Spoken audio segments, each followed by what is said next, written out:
Pentru întărirea răsadurilor, vom aplica un îngrășământ natural care este foarte accesibil. Acesta are rolul de a hrăni plantele, de a le face să se dezvolte mai puternic și riguros, dar și pentru a le întări tulpina acestora. Îngrășământul din coș de ceapă este un îngrășământ foarte accesibil, dar care conține foarte multe elemente nutritive, cum ar fi vitamine și minerale.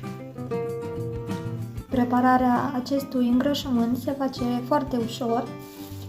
Aveți nevoie doar de câteva coși de ceapă, iar aici veți avea nevoie de un recipient în care veți pune apă.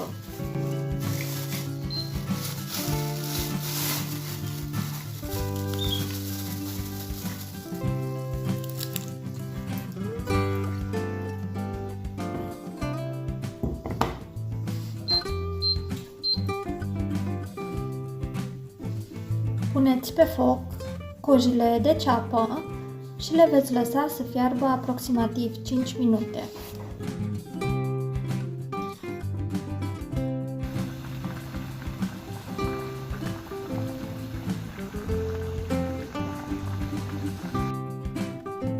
După ce au trecut cele 5 minute, opriți focul și lăsați conținutul puțin să se răcească.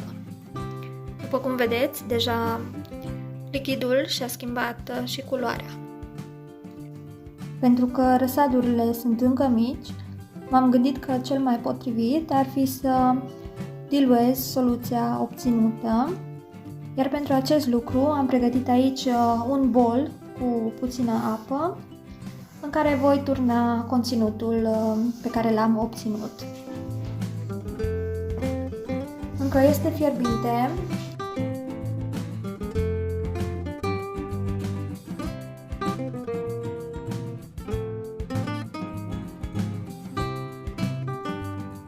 Voi lăsa să se răcească, după care voi folosi soluția dizolvată.